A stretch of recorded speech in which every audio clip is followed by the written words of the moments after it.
Kevin was my very first worship director, and he's like a second dad to me. Still one of my best friends. So I'm going to talk more about him later. But you guys tell Kevin who you are and what you do. I would love that. Love the shoes. Garrett's the newest, so he has to go. If I start to doze off in the meeting, all I have to do is stare at your shoes. Kind of like wiggle around a little. We see your shoes, Matt. Very nice. Very nice. Garrett, you want to go first? Garrett's new, so he has to go first. Alright, I'm Garrett. I'm the worship lead at Luke Arrowhead. Okay. Yep. Debuting for his first weekend this coming Woo! weekend. They'll love that. I always get the horns. No, it's kind of like last week.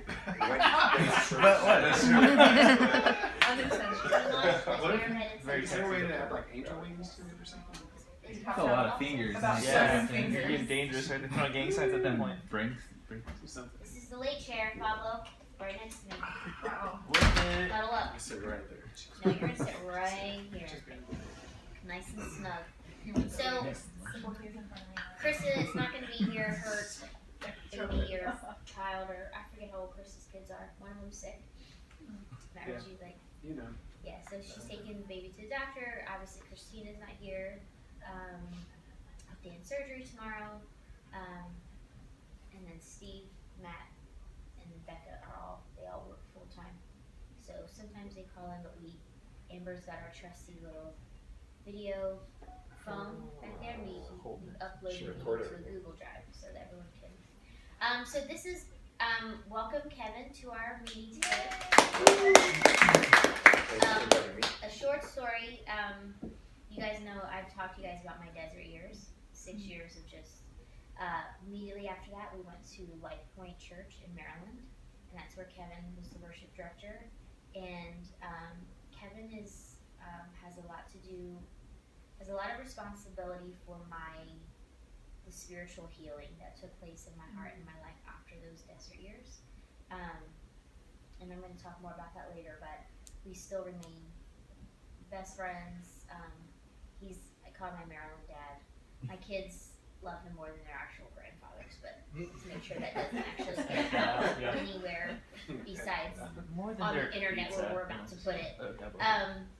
So he's just great. So he's got his own kids with their families, but then he's got his adopted kids, which I am one. He has an adopted son in LA and adopted daughter in Georgia. So he's just invested in a lot of people. So when we talk about empowering people, you want to have a legacy like Kevin, because his influence has just gone out all over. So we'll come back to you soon. Okay. If you have that money, I was don't gonna reach out. I felt like about $5. Also, Kevin and I have been in some of those moments that I told you guys about where I've laughed until it was so inappropriate I had to leave.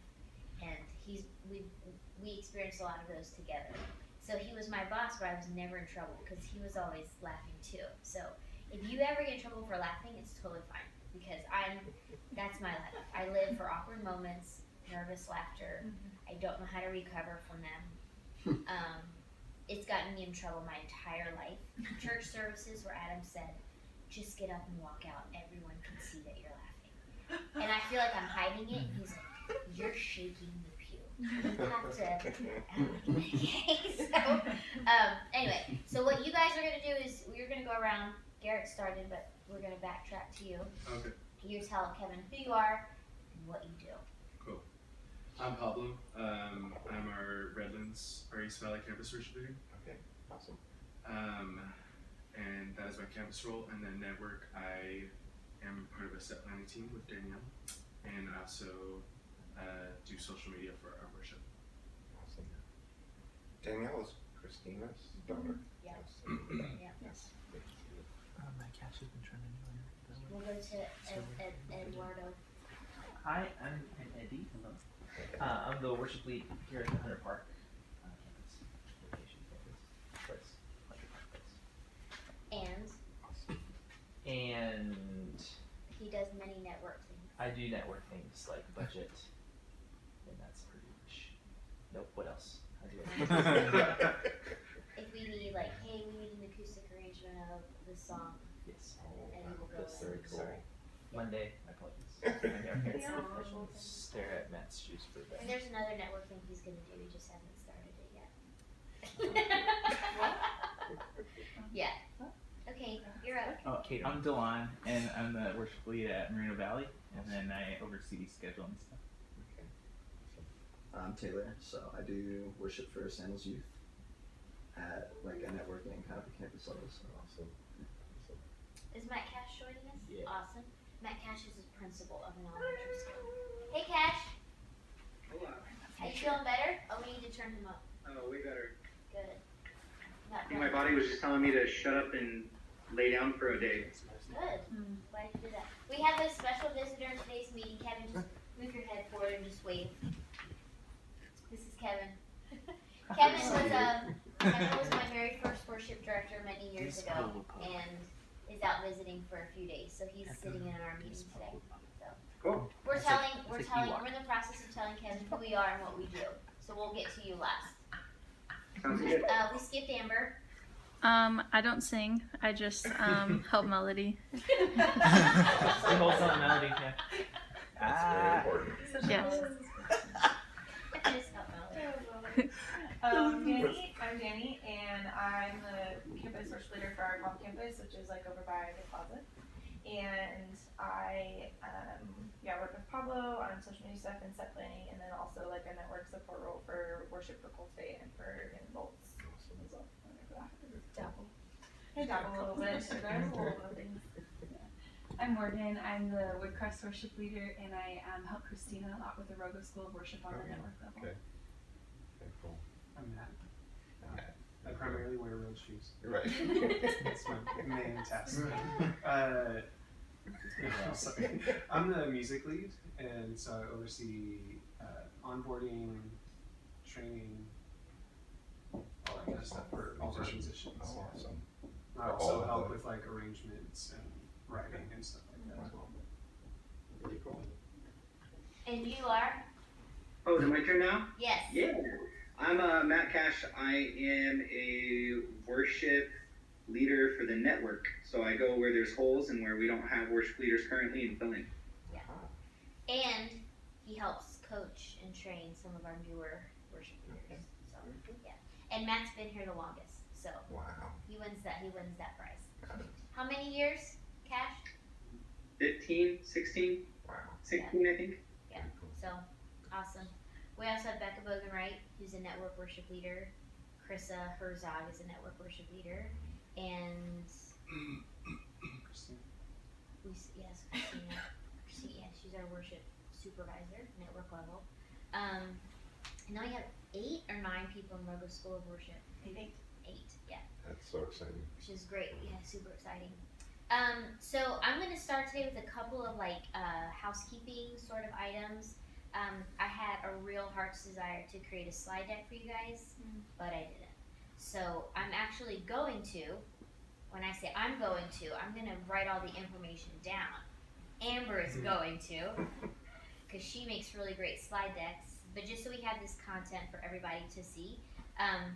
So one of the changes, we're going to just be consistently making some scheduling process updates as we continue to grow and scale.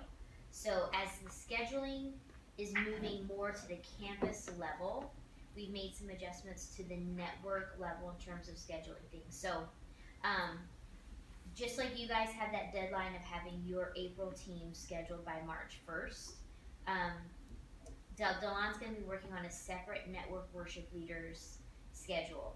So we'll know when they're going to be away or not available, network worship leaders, and they'll have those approved and blocked out, and then they'll be scheduled based on where they're needed, because your schedules will be done. We can see where the holes are, and then now that we've got Lake Arrowhead filled, we're more in a season now to start talking about taking a weekend off, and I've got Krissa or Matt or Becca or even some of our bullpen worship leaders, Johnny, Kelly, Maria, Tim, to lead for me. The other thing that starts in March is Montclair. Montclair is just going to be getting a worship leader with their guitar or keys. We do have Chris Merle as a support musician if you need him / want him. So let's say Morgan or I were going to go out there, we may just say, hey, I'll use Chris on keys, or I probably wouldn't want to lug keys out there, or we can take a guitarist. But in actuality, if you lead at Montclair, it's kind of like having a weekend off, essentially, with what you're normally doing. There's no Thursday rehearsal. There's no band to schedule or lead. It's one service. It's just you. So as that gets up and running, one of the options that we hope to like just be able to look at everything, and Matt and Delon are going to continue working on just standardizing scheduling. We really need to do that to add 2 or 3 more campuses this year, which is the goal. Standardizing the scheduling process so everybody knows this is how this works is just of utmost importance. Because we don't have a personnel issue, we just have some process issues that we have to work through. But so once we get Montclair up, and you say, hey, I've been going 6, 7, 8 weekends in a row, and I'd like to take a break. I'll take Montclair. Network worship leaders, I can see where they're scheduled, and I can have, I can work with them on covering the weekend for me at Palm or at Hunter Park or at Moreno Valley. So that's something that we want to kind of begin to kind of factor in. I don't want to give too much away, but I think that the next campus we launch will be in spring, not fall. I won't say anything more than that, but think about a May timeline for our next campus to launch. And just as soon as I have, hey, you can give information about this, I will do that. But that's just so that you can kind of start thinking about that. One of the things, Delon, that we probably need to do is look at our team and see how much of our team is coming from the area where I think our next campus will be, and just start communicating with them. Once it's out there, hey, this is where it's going to be, start communicating with those people who are coming from that direction. Because we do have substantial, like several hundred people coming from this area. So just keep this in this room, but it's probably Menifee. That's probably what's next. And we have, so you're talking about Moreno Valley and like, not Moreno Valley. It's down at 15, the 215. Yeah, Harris, Hemet, yeah, that area. I'm getting better with my geography. It's California. So, yeah. So they've already done the research. There's several hundred families that are coming from that area. So we want to start talking to our volunteers and things like that. That's going to be a set-up, tear-down campus. But we have storage on site and things like that we can kind of be working through. But just so you guys know, we are going to create a slide deck about scheduling as those details come together so that everybody understands how it works, and so that everybody can see kind of what everybody else is doing. Right now, it's kind of, you're at your campus and you're kind of just leading every weekend, and we want to take more of a look up, out approach, and see where everybody is and how we can get people out and about. I mean, once we get Lake Arrowhead, well, we do have Lake Arrowhead covered. San Bernardino will be our next one. Once there's a campus worship lead there, now we really can talk about the expansion of our network worship leaders and what the role that they play, co-leading, filling in, as Matt Cash did, and it went really well. He goes and leads at Banning and gives Steve a week on the drums. Is that how it worked for you at Banning too? Yeah, Steve wants that. He's anxious to kind of have a break and play on the drums. Cash, Gary Overholt just had nothing but really great things to say about your leading at Banning. So I had nothing but really nice things to say about Gary Overholt. that's awesome that you guys love each other so much. He just talked about energy, and I think it was good, like engagement wise. He just he really just appreciated you being out there. So awesome, thank you. Yeah. So anyway, what I'd like to do is take it after any questions about that. I mean, I have the answer because this is a work in progress kind of a thing. But any questions that surface right now about scheduling and some of the continuation of moving to a campus scheduling and a network scheduling kind of a process. So is this just more of like an intro of what's to come, or is there any takeaway that we should go, okay, we need to implement that, like? Well, so network worship leaders, I've been in communication with them on, well, let me back up. We're going to create an official request the weekend off form for every worship leader.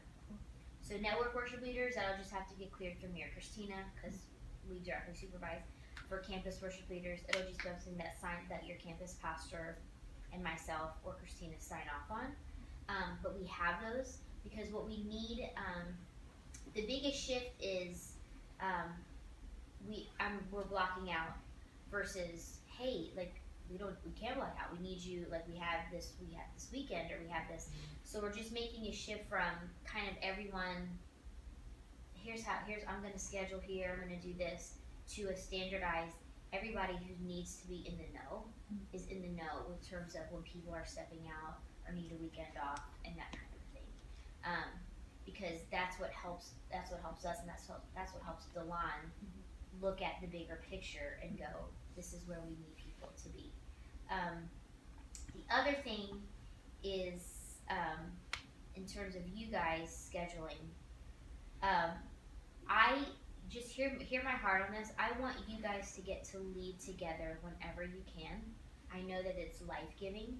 It's life-giving when Eddie and I get to do Christmas Eve together. It's life-giving if Pablo and I get to, or I want that, and I want you guys to have opportunities to do that. But that's not the highest priority on the weekend for you guys to just get to team up. The highest priority is, our vision is dynamic worship at every campus, every weekend. So as we roll out the scheduling, we have to not look at, hey, it can work out for you and me. That's like the bottom tier. And it just so happens that it will work out for you and I. Until we get really solid people covering every campus, until we have Rogo School of Worship people who are ready for those reps and able to kind of take on some of those weekends. Co-leading is something that's like it's a treat, it's a bonus. It's not the goal, it's not the priority. So when you're able to make it happen and it doesn't, negatively affect any campus worship experience, I'm all for it. But if Delon's ever like, hey, I know you guys were here, but there's no one, then, and it can't be oh my gosh, it's like, yeah, no problem, I'll move over there. That just has to be the morale and the attitude, because again, the win is dynamic worship at every campus. That's the win that we're all like aligned with and moving towards. And I think that makes sense. So if it doesn't, why? Cool. And again, like I said, this is not a defined process yet. It's a rolling out process. Kids get sick, things happen. You have to take off. There's some months, like last month, Chris's availability was limited because of her husband's military stuff. That stuff happens, but we're going to be working with what's the norm, not the exception, and creating some standardized processes around us so that everybody knows, here's how we do this, and Matt and Delon just have the most know-how with planning center and with scheduling, so they're gonna keep working on that for us. So cool. Awesome. For Montclair, do you see that as happening in a rotation basis, or? What are your thoughts about Montclair right now, Delon, just as we kind of get it rolling? For the first month that we did it, Matt Cash is out there a lot, we kind of have it more network, kind of just seeing it as another San Bernardino, but I guess when we move into things we could look at that, but right now it's just kind of I haven't really had any rotation. Yeah, in the Montclair thing, we're just getting it up and running because of the fact that they average 50 to 60 people, but live worship they had 117. And it wasn't just because of live worship, I don't think, but every time there's live worship out there, like we did Becca at Christmas Eve, Maria was out there a couple weeks ago, it's a boost to their whole campus as we're seen and we're visible and we matter, and we're not just going to stay this way forever, but we've got plans to grow, and So I think it's great that Cash is out there. And again, we can, especially as we move into late spring, early summer, we can definitely look at a rotation basis for that. And what I'd say until then is like if you're thinking about it, just talk to me about like what days, because if it's early enough, you could look at that. I know in April I talked to you about one week where I couldn't do it Thursday, so it's like, hey, can I do Montclair that week? And it's just that kind of thing right now until we really standardize that. It's every week starting March. So this weekend. Yep. Okay. So this week we start Montclair. And just by the way, guys, just as a no big deal, but Dan Zamari's like, hey, when do you think we can get worship up and running at Montclair? I was like, March. He was like, that's what I like to hear. That's what we're here to do, Dan Zamari. We're here to make things happen. So, I think he thought it was going to be another, but again, we have a lot of really great, talented worship leaders. And I know we keep growing, but as we focus on systems and processes that work, these will become less of a, oh my gosh, what are we going to do? It becomes more of a, awesome, we fold in Montclair, we fold in Menifee to what we're already doing. And we know it works, and that's the win. That's the win. And as we build systems and processes, we're also building up worship leaders. So that with the Daniel Gottlobs and the princesses, and they just start folding into what we're doing and co-leading. So, quick update also, Steve and Beck Deal will be here the weekend of March 9th and 10th. They're going to be leading at Hunter Park along with Eddie. He's going to be their band leader. They just got married on Friday. Oh, yeah. No way! Yeah, they did. Yeah. Dope. I think they did. They said they were going to. Right. We got them one room at Mission Inn. I hope we don't have to change that. You can't be doing the Lord's work and living in sin. We have to just get that right out the. So they're super excited about being here. So just know that it'll pop up on your calendar sometime today or tomorrow. Amber and I are working on their itinerary. That Thursday, which is March 7th, we will have some sort of team lunch, hangout, brainstorm with them. I know that sometimes your campus schedules, if you can't be here, it's okay. But I'd like for many of you to meet them and hang out with them as you can. I think that you'll really like them. And if all goes well, they'll be joining the team sometime. I don't know when. So, but it'll be cool to have them here. And it's just awesome to listen to them talk, right? Let's just make them read stories. Their accents are the best. So yeah, if we have them and Carly on all together, it'll just be like Aussie overload. It'll kind of just be awesome. So yeah, so just make sure you know that's coming. Last little housekeeping detail is, as we put together the trip for Tim Carson's a vocal coach that we're bringing in from Seattle, the week of April 9th through the 13th. So for that week, what I need you guys to do is take Monday off instead of Friday, because I think that we'll have some master classes with him on Friday. He's coming that Tuesday night. So we'll cancel this meeting and we won't have anything on your calendar for Monday. And so that Friday, it probably won't even be a full day, but he'll do the master class, and he's putting all that together, which is going to be awesome. What Monday? The 9th, the 8th. 8th. Cool. Yes. And just a heads up, I'm going to get information from him on how he wants to do this, but everyone is going to send him a video of you singing so that he can review and make notes. Mostly everyone's going to get 2 lessons with him, 2 individualized lessons. I'm not, and I'm working on network worship leaders and how they can be a part of this. They may get 1. I don't know yet. He's a lot of money, so we're trying to do what we can. Fire drill. I appreciate the cat in the hat right there. Awesome. That's so funny. It's the attention to detail. Yes.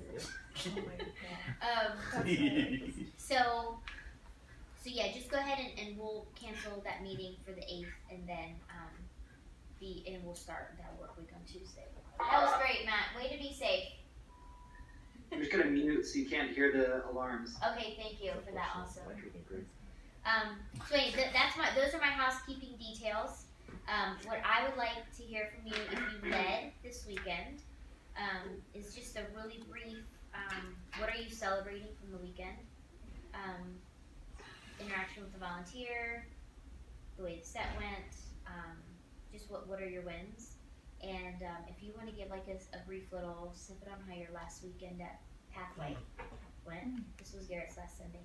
Yes. Right before, for the reference video for Kim Preston, is there a way that we want to like standardize that? That's what I need to find out from him. Okay. He just told me he's requesting a video from everyone. So I need to ask if he just wants us to all put those on a thumb drive and send to him. Yeah. If he wants you guys to just email those directly to him, I'll find out and let you know. Okay. So. Yeah. Want me to start? Yeah, something to celebrate on Sunday, our Sunday services. I just feel like they were really responsive and engaged, especially during the speaking transition of like listing the name of God. Dude, it was fire in our heart. I was trying to hold it together too, like each and every time.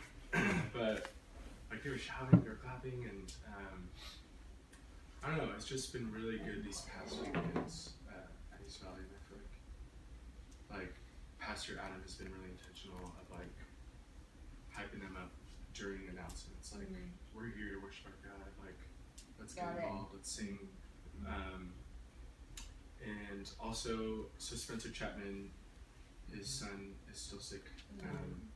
So I've been like keeping in touch with him. It's kind of up and down right now.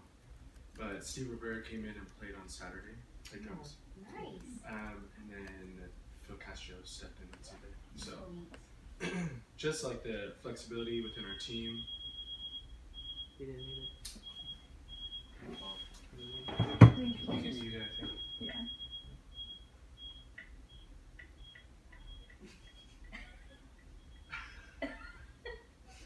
Cool. Just the flexibility within like the team that was there all weekend to adapt to like a new drummer, and Ryan Olson was band leader and he did a great job. Sweet. And I'm not sure if he band leads anywhere else, but he's like thanking me for the opportunity. That it's like still hard for him to be in that role, but it's nice to be in that setting. It's great. Small setting and grow in that. So yeah. I love that. How'd your last weekend go? It was good. Just some good closure there, wrapping up that chapter of my life. Did you drop the mic like after the last one? Definitely. And I'm out and Garrett's Last out. song, I was like, deuces. Just walked off the stage. Didn't even get my stuff. Had someone else do it. We're gonna need to talk about that. No, it was good. I think sometimes it's just nice to have people come up to you and say nice things. Sure. Sometimes you feel like, oh, I'm not like that appreciator. I'm just kind of like I slipped through the cracks. So it was nice to have some people come up and be like, hey, we're gonna miss you. We love you. We thank you for all your work you've done. It's great. So it was good. It's great. Yeah, it was also a really good week of worship. So Nice. yeah. What did you do this weekend? Mostly just some arts and crafts. Made a couple of Were burgers. you with Garrett? No. Harold and I swapped. So I was at the local Moreno Valley, Nice. which was really fun singing mountaintops because I told him, I was like, you guys, I literally am singing from the mountaintops to the valley of Moreno. Like, I think that's a thing. And so it was just fun. Like we switched. That same thing happened to me at Lake Arrowhead, and then I messed up because I was too busy thinking about how neat it was that we were from Moreno Valley to Lake Arrowhead. Valley to the mountaintops. And then all of a sudden I was like, yeah, you're leading a song. Like, pay attention. Yeah. So I took the time right after the song. I was like, let's talk about it. They still don't like me as much as Harold, which is good.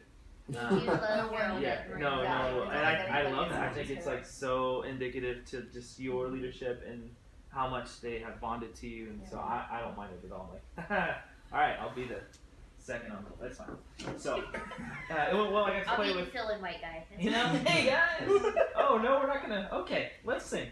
Got to play with Mike Schaefer, who's a newer drummer, and this was like a rough onboarding process with him. He had a home in Corona when they had all the fires and all stuff. Like it was just a huge thing. So being able to actually see his face again was cool, and play with him and get a take of like where he's at and all that stuff, as well as two other people that I'd never played with. I was like, oh, this is was fun. Just kind of meet some faces, and I know I was at your audition, so I'm sorry that I don't remember like those kinds of things. But weekend went well. I think just continuing to work towards trying to create this cohesion throughout the entirety of the service is going to be really, really just like of highest importance as we sort of move on to like raise that excellence standard. Because that's kind of where it's sort of starting to still have a little bit of tension. It's moving from one moment to the next moment. So it's good. It's good notes, good note taking. Yes. This weekend, but the services were full. It was dope. They hit their highest. They hit their highest attendance outside of Easter last week, and they were at 600. Yeah. Which was great. Yeah. Both services, dude, packed out. It's nuts. So they're starting lit over March, there at the yeah. local Moreno Valley campus. Yeah. We're gonna attribute all that to you, Harold. Thank you. No pressure. If it dips, it's I your did fault. So. How did Mike do? He still struggles with click. We've got to figure out the sound situation in that room, dude. Like that makes such a difference for our drummers to walk in and have to play with toy drumsticks. Like it's essentially what they're using. They're not even using the rods right now. It's those rubber coated Twizzlers.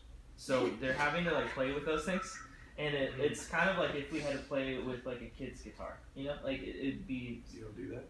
Oh. You know. Is that a conversation with Adrian in terms of Isaiah? No, that's a network thing. Yeah. It's sound treating. Yeah, it's part of the campus and working over some money. Part on our side, we can provide some stuff that will sort of try and compensate, but it's gonna be, we've got to treat that corner specifically so that the drums can kind of open up, because that changes the whole dynamic in the room. If the drum is reserved, it's. Would you guys set up a meeting with Jeff and Isaiah? I think you need to be in the conversation. You're there every week, but you add value. Hey, I stepped in for Delon, and here's that outsider perspective. When we visit campuses, is really huge because we're inside of it. We're like, hey, because I'd like to get that figured out, especially now that they're cresting 600. Yeah. We want the sound to be they're still dealing with the screen up and down. Yep. So that's. I don't know if we can get them an LED screen, but at least we could talk about getting their room sound treated. I feel like we could on that back wall, but I don't know if the side light posts would block the view. He was still struggling with click, even kicking it up. It's like, man, I love playing hard bark. I'm like, gotta get on that click, bro. Like you just have to do it. There's no way. And then Tiffany too. She's like, oh yeah, I go to Hunter Park. I don't know that. I'll schedule you. Yeah, you can come sing over. Yeah. Tiffany who? Yeah. Tiffany Hoopy. Awesome. Hoop. She just told me Woodcrest was her campus last week. Mm-hmm. So. She's been there more than anywhere, and she's local too. No, she just told me like that's my wherever. Like, that's Yeah. She primarily wants to serve at Woodcrest, but I think she just wants. I thought she was Morgan's like, whoa. Just we're not short on female. Yeah, no, hear me out. We're not short on female vocals. No, I heard you. You're gonna fight No, for her. I got it. Yeah, no, she said the same. Like, she's local to Woodcrest, so that's like her primary campus. She just was interested in like serving at Hunter Park. She's just happy to be. She's so eager to serve. So eager to serve, and those are the people that we just go. Yep. We got you.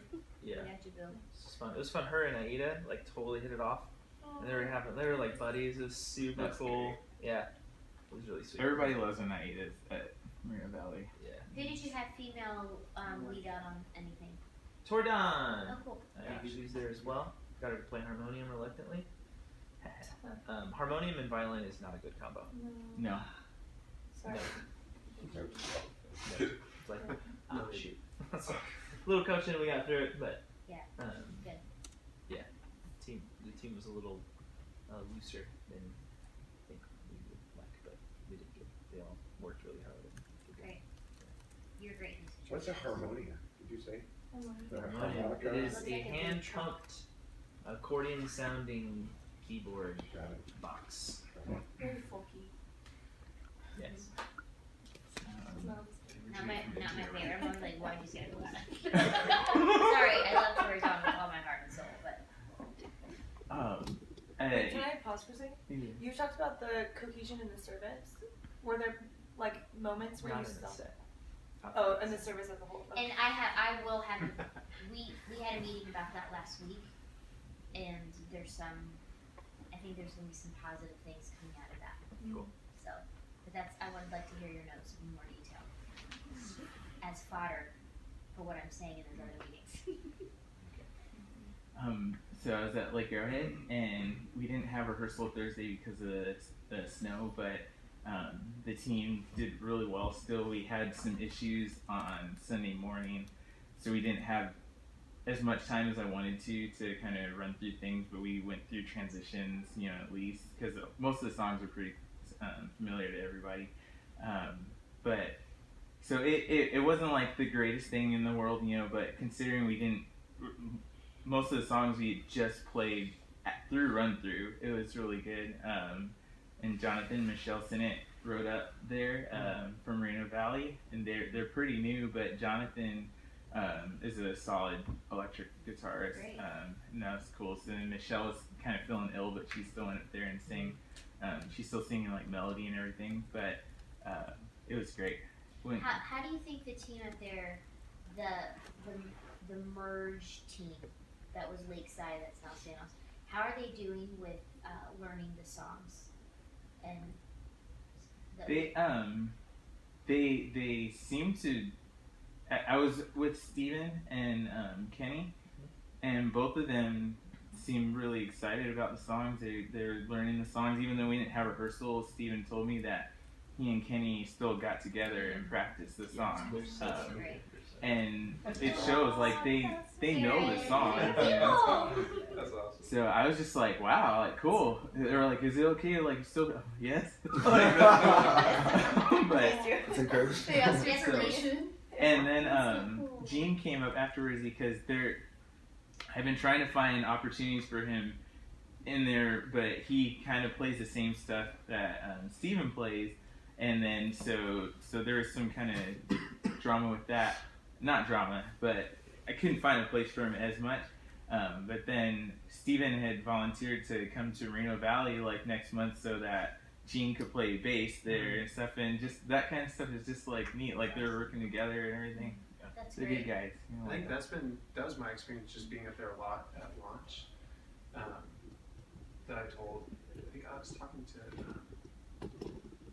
Ian a lot about it too. Is like even with the learning curve and like some of the things a little rough around the edges, the thing that like stuck out immediately is like they like own that like they are there and they're together and they're like in it, and I'm like that's beautiful. And like if we could have that at launch it everywhere, like even more than like the technical aspects, I'll take that. Yeah. Like the other stuff we can kind of work through, but the fact that they have each other's backs and they're so committed to one another, I think that's like a unique, like really special thing up there.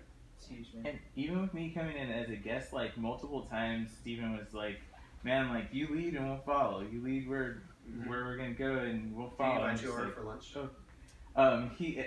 Gene invited me to come over and shovel snow out of his driveway.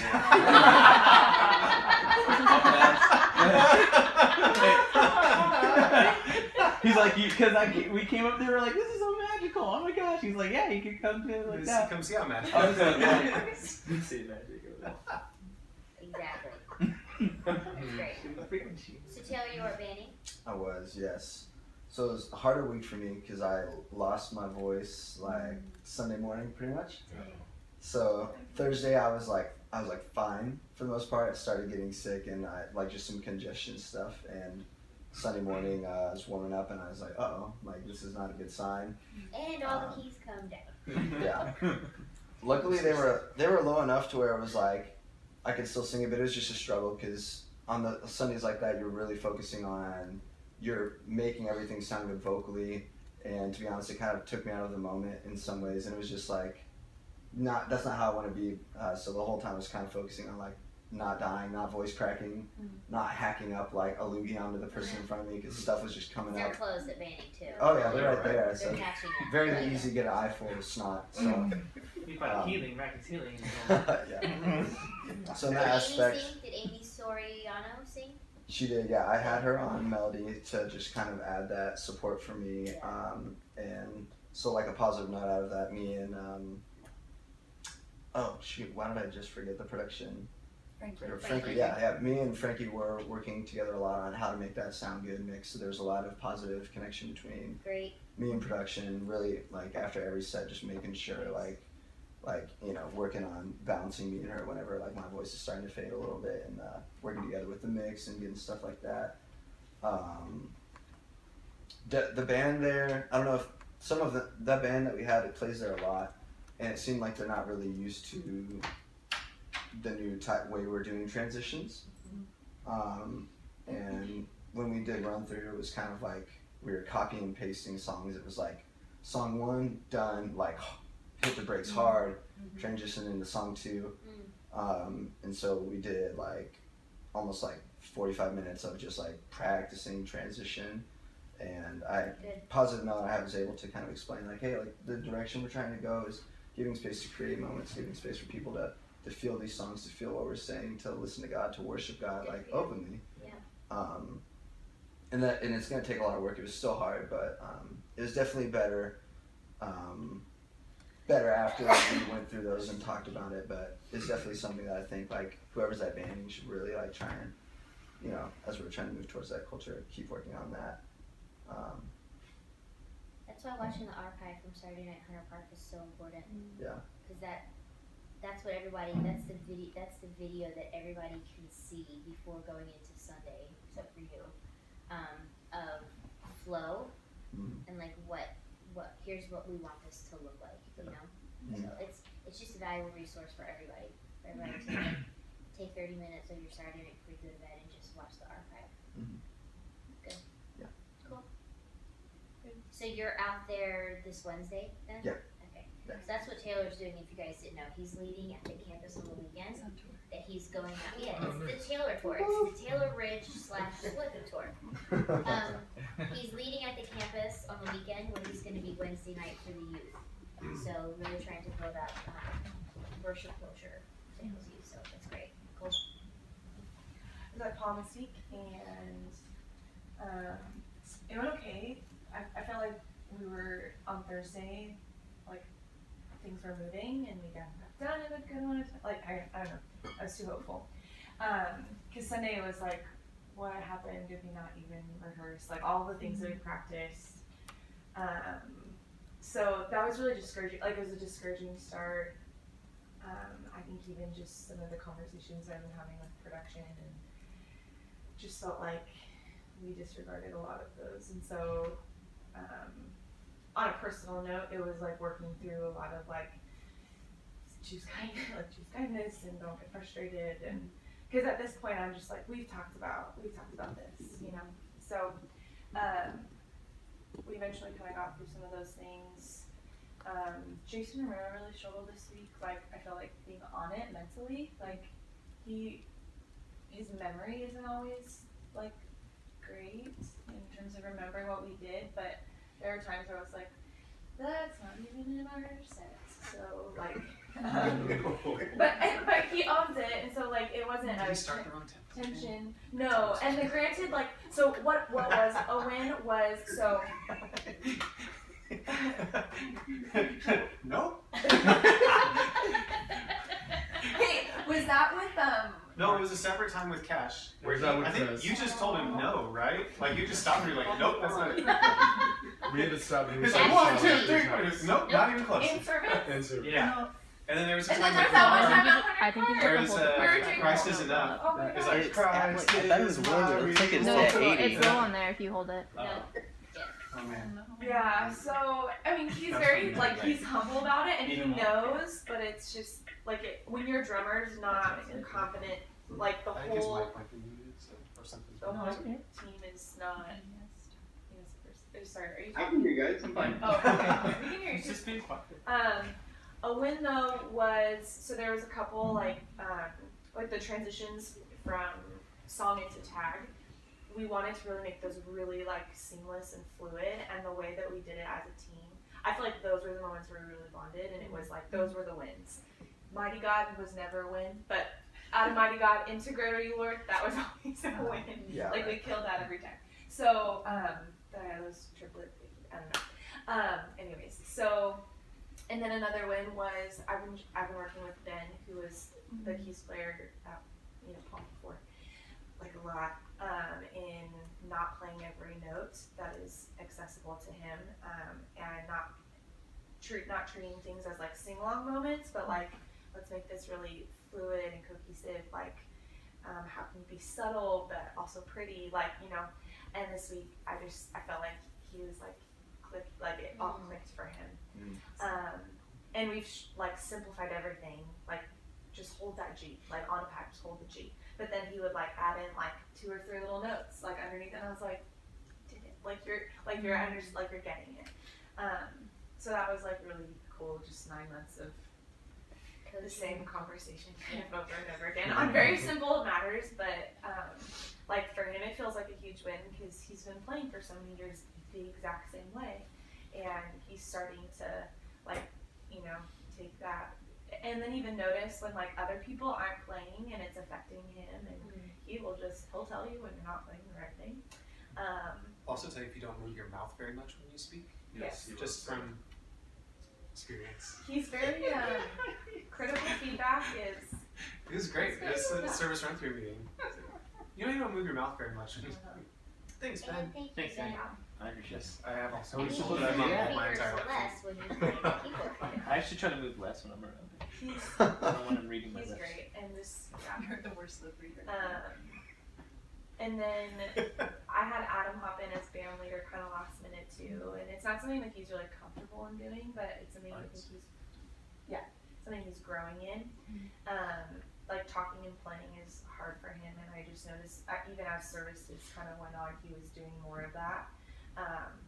The parts where we really, really needed it, he struggled kind of like coming through, I think, in those moments, but he was also very involved in what he was playing, and so I just think the more like reps he can get in that, even if you're kind of taking on most of the band leading aspect in rehearsal, but for him to be the voice in service, I think he just needs more reps of that.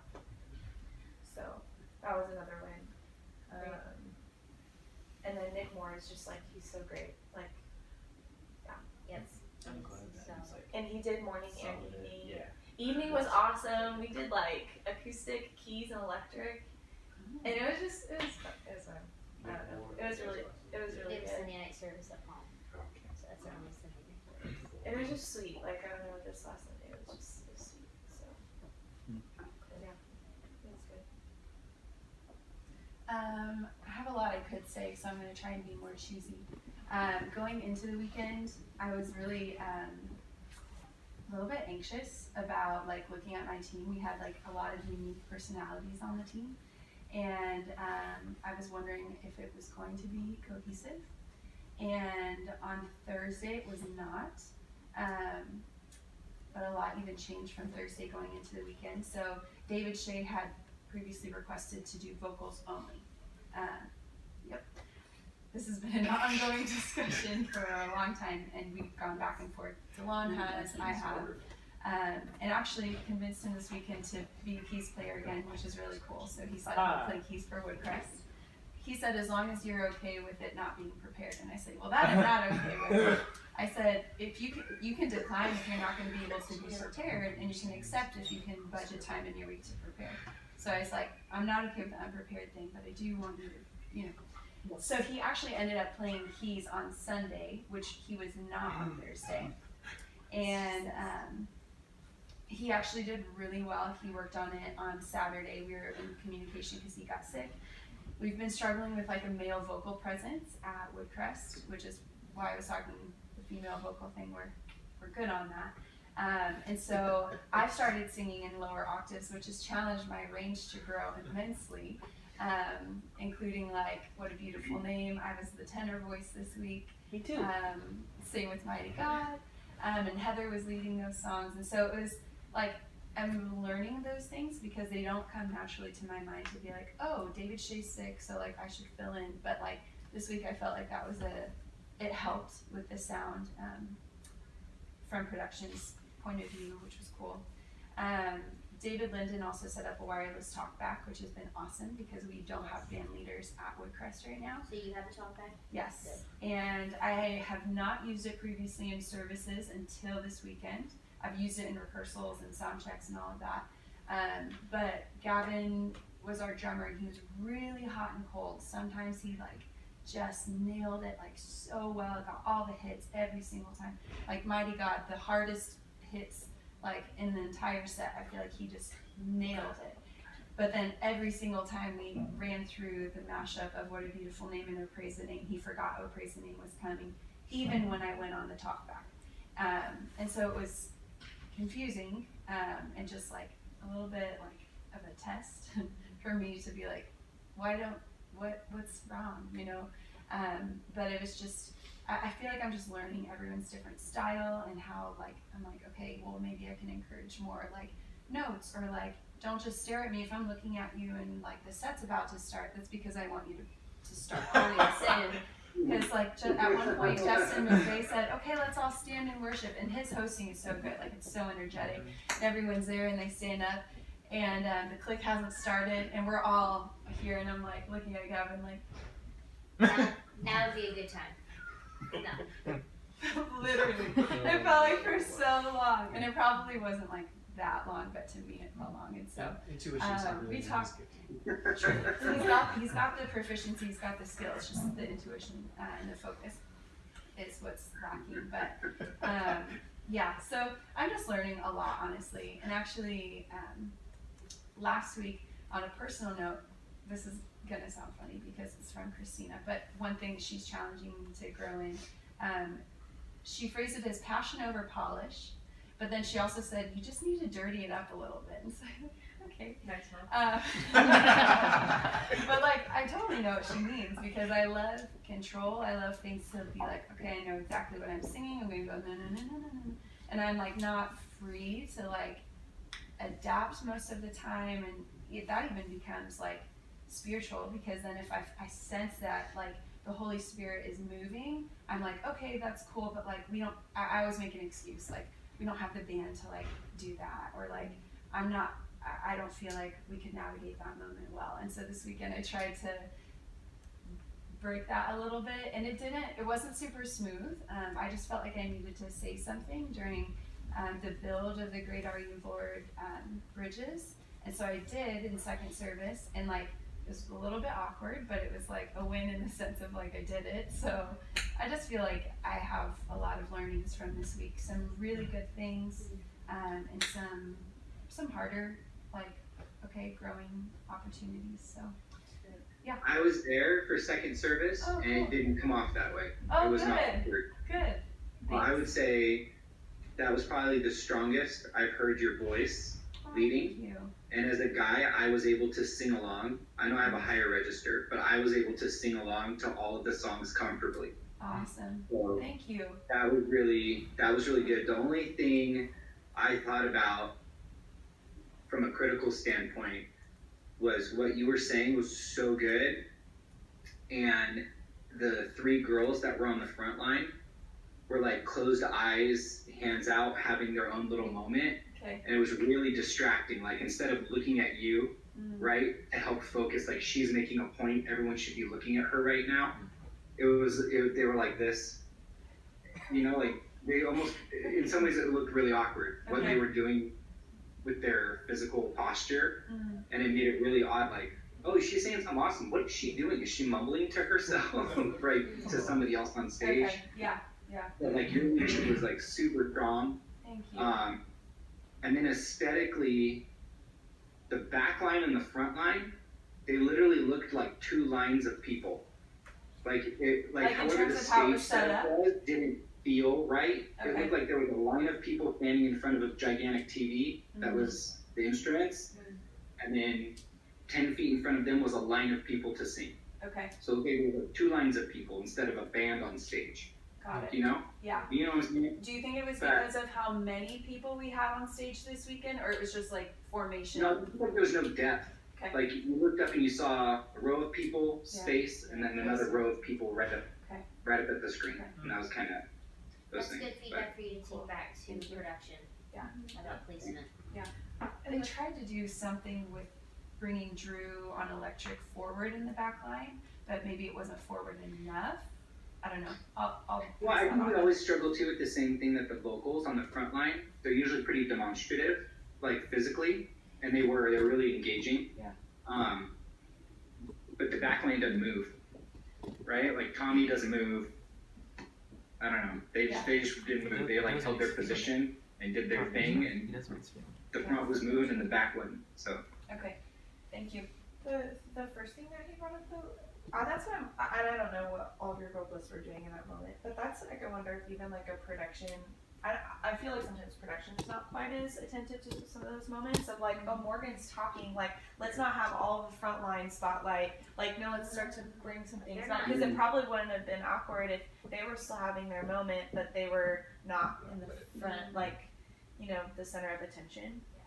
Because it is awkward to go from having your moment to now I'm making eye contact with you. It feels almost like the whole room is trying to force something versus entering into something. I don't lean on production for any sort of coaching on what we're doing on stage and how they're lighting it, just because they're not paying attention 95% of the time.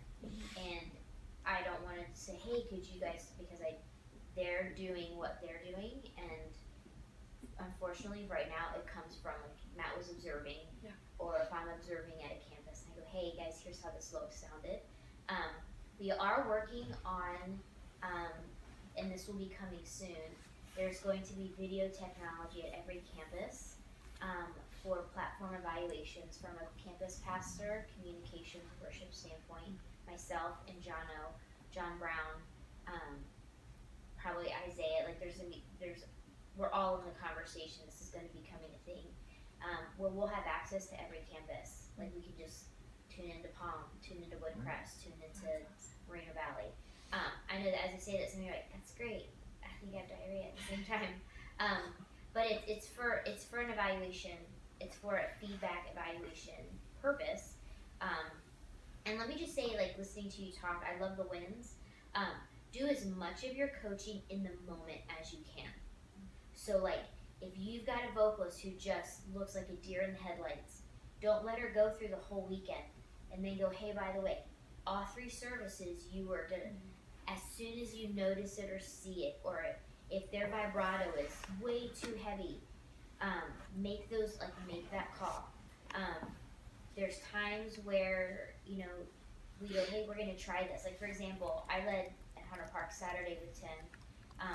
The weekend was just a win overall. Tim did a phenomenal job as the worship leader, did a phenomenal job. He did band leader Saturday. Drew stepped in for Matt, who had a sick baby at home, and Drew's like money, so he was fantastic. Brittany asked about doing the verbal that I did for What a Beautiful Name on Sunday, and it was funny because she asked in a room full of people, and she asked me, and I go, Tim's actually the worship leader for the weekend. I'm going to empower Tim to, you know. So then Tim goes, Melody, how do you feel about that? I used to hate when I would worship lead and people would just go, hey, Dex. Like, it was like I wasn't there. And I don't ever want you guys to feel that way. Even if I'm at your campus, like, I want you to feel empowered to make decisions. And I'm there to troubleshoot or go, hey, let's talk about it. And so Tim and I, like, stepped aside. And I said, I think, just because of her background is acting and theater, I think that she could totally do it. I would present it to her as we'll try it and see how it goes and run through. And if it goes great, awesome. If not, then I'll do it. But Tim gave himself the permission to take it away from her if he needed to. And I think that that's a healthy way of leading when you've got vocalists who maybe can handle, maybe can't. The best job you do as a leader is how you coach people in the moment with the responsibilities that you've given them to do. And if you're coaching them in the moment, feedback does not feel as big or as huge when it's like 4 days later, hey, I'm sending you an email because you didn't nail the bass part this Sunday. That feels like a really big deal. In the moment, hey, right there, like that walk up is like you're slow or you're behind the click, or those are things that you want to talk about in the moment. Change people's harmonies in the moment. If it's like you're singing melody and your 2 harmonies are octaves apart from each other, that's going to sound empty in the upper register, lower register. So do that coaching in the moment. Like, as much as you can do, then it's great, because that's helping people get better right away. And it's helping you understand what their capacity is. If they don't get better right away, that's good to know too, because we can go, into our planning center, and we need to have those notes. Gavin's proficient, he's skilled, he doesn't have intuition as a drummer. He needs for Gavin's success, he needs a strong band leader. So now we know, let's try to pair Gavin with a Matt Ritchie, or with an Eddie, like a strong band leader who can say, here's exactly what I need you to do when I need you to do it. Those things are really good and they're really important. A quick note also, and again, this will be something that we'll standardize and we'll put out in writing so that everybody knows. If you're a campus worship leader and you have a network worship leader filling in for you at your campus, I want you to connect with them Wednesday or Thursday of the week and make sure that they know the set, that they're comfortable leading the set, and they're not making any changes to the set. We shouldn't, when I say that, if Cash shows up at a campus and he's leading rehearsal and he's like, oh my gosh, they can't even make that transition or whatever, and he says, hey, work on this, and we get to Sunday and it's still like and Cash goes, okay, I think I need to make that call in a moment. That's one scenario. The other scenario is, looked at the set, we're not going to do that tag, that's not a thing.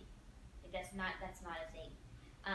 The sets, this is coming from the very top, we want our entire church worshiping through the same sets every weekend.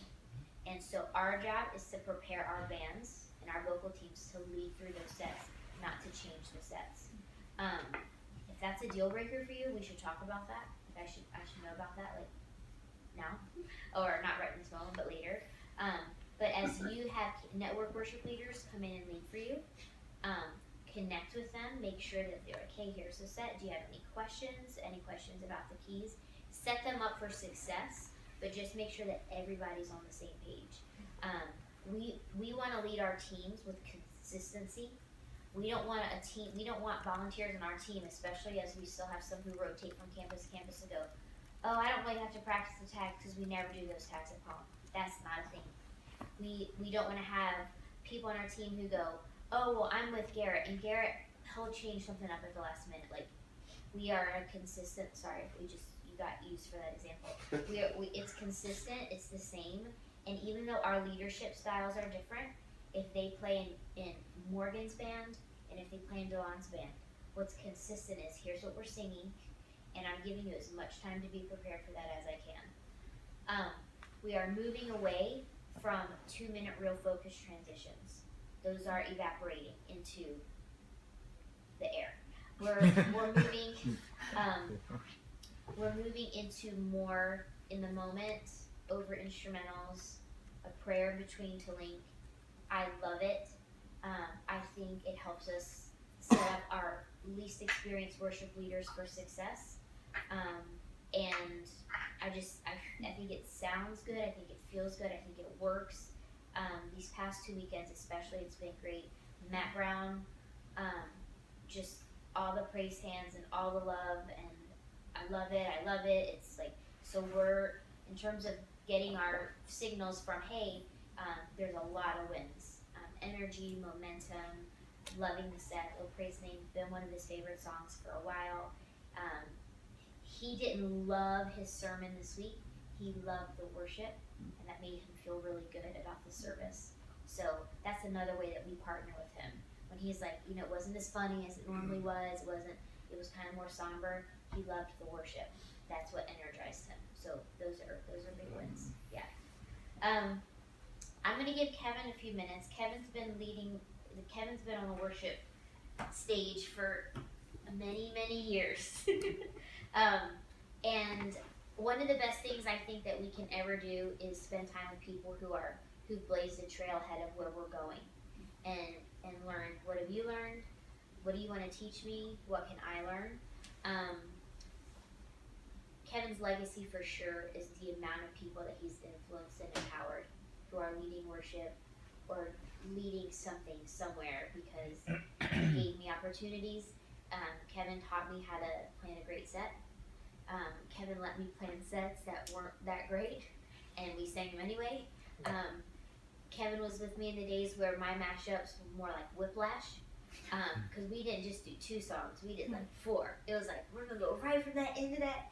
He like, all right, and people couldn't ever catch on because we just kept, it was like a medley, you know? It was like those old commercials when they would like try to sell you something, the songs would run in from just one to the other. I was like, that's awesome, this is gonna be the best thing ever.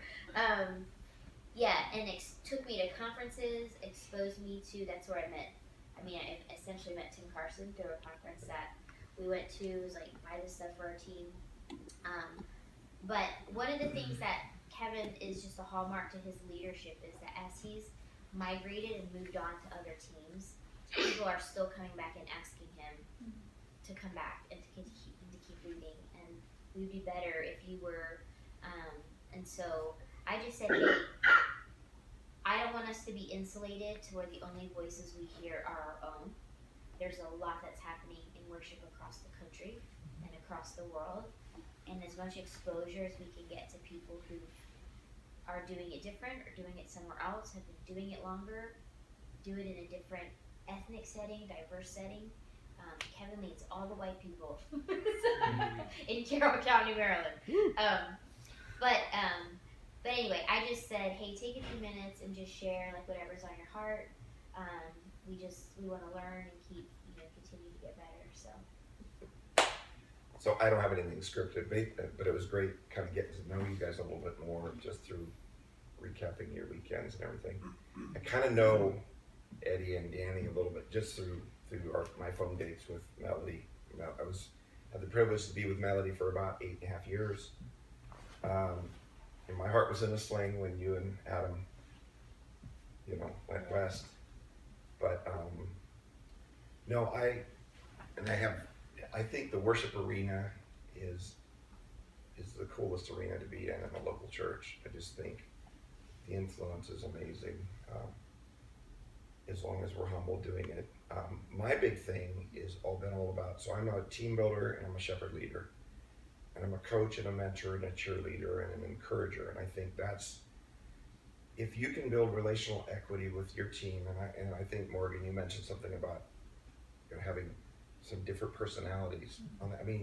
Musicians and singers and artists, they're some of the quirkiest people you will ever be around. And it's like, I remember in some of my early days, just some of the collection of people that would come in, I'm thinking, how is this ever going to work?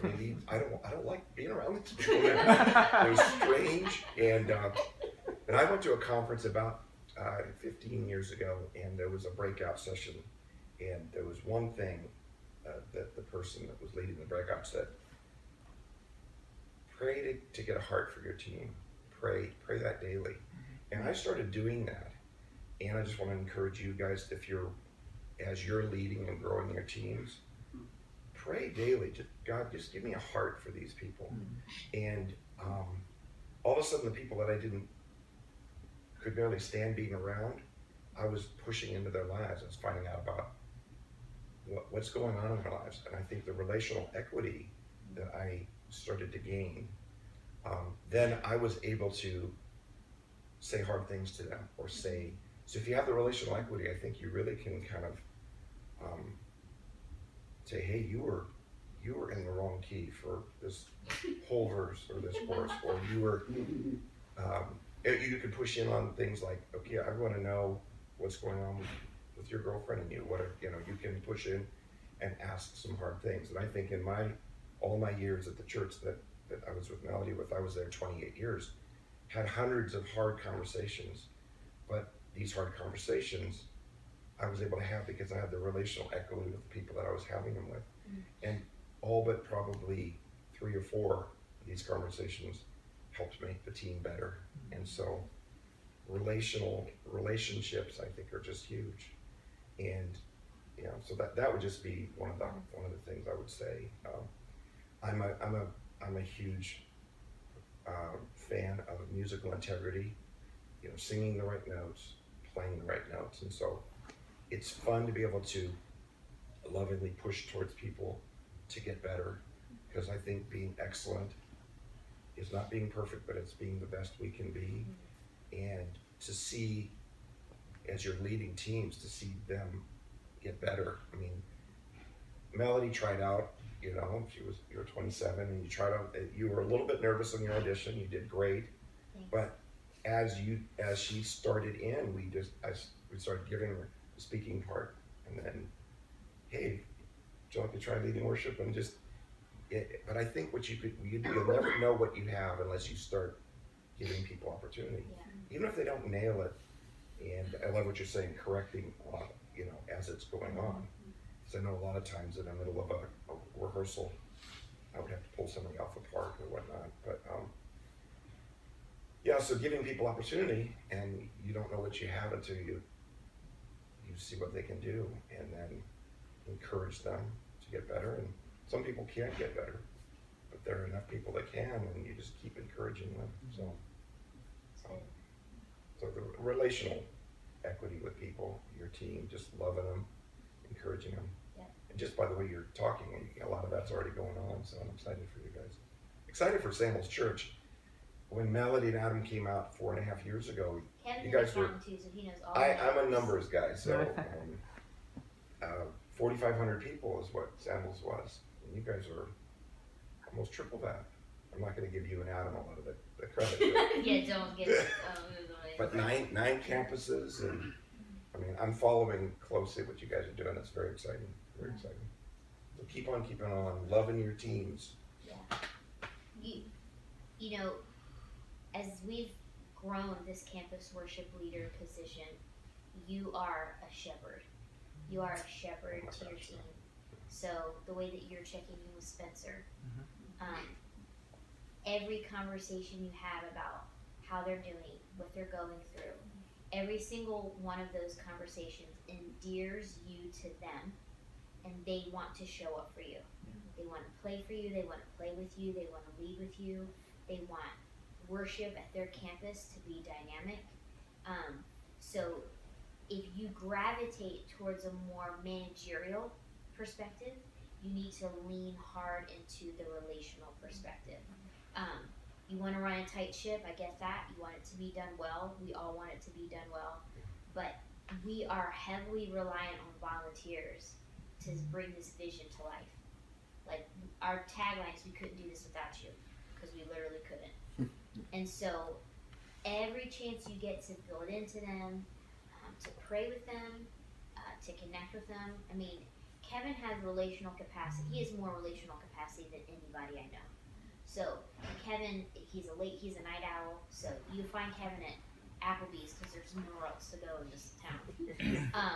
At 11:30, 12 o'clock, and he's processing a breakup, and he's talking to someone about their divorce, and he's with people in their craft. But I don't have a relational capacity that big. We're all in different seasons of life where we're like barely keeping up. But to whatever relational capacity you have, find a way that works for you. For me, a lot of it is texting. As God brings someone to my mind to encourage or to challenge or to show gratitude for, I just pick up my phone and shoot them a text. Hey, Saturday night, Tim, you did a phenomenal job leading worship this weekend. You did a phenomenal job with the team. I don't have to take Tim to lunch to tell him that, but that puts wind in Tim's sails as he's continuing to lead worship more. One of the things that I want you guys all to be doing on the weekend is I want you to be coaching your team on how they're leading from the stage. And that's why watching the archive I suggested from last weekend was huge, because it was a win across the stage at Hunter Park. Chris Carrillo, just like joy of the Lord as he's playing. And in the keys, like everybody on stage that was getting some camera time was alive and excited. And so right before we walked on stage Saturday night, I said, you guys, we get to do this together. We get to do this for Samuel's Church, and we get to do this for Jesus. Our faces and our bodies should reflect that we get to do this. And I don't know, it was my first time on with Ryan, but I saw him emoting. Like I could see him really lifting his hands in worship. And I said, as it is natural to you, but me and Tim are going to lose our mind. That's just what we do. That's who we are. And you don't have to do that But to the extent Amy Kinjo just looked alive on bass, and Sean Hatfield, who's not Mr. on drums, you can see passion. The passion over polish came from a conversation we had going into a Cultivate Worship experience, where I was like, I want it to be amazing, but I don't want when people go, well, that was a really well put together show. I want it to be like, we're undone in the presence of Jesus.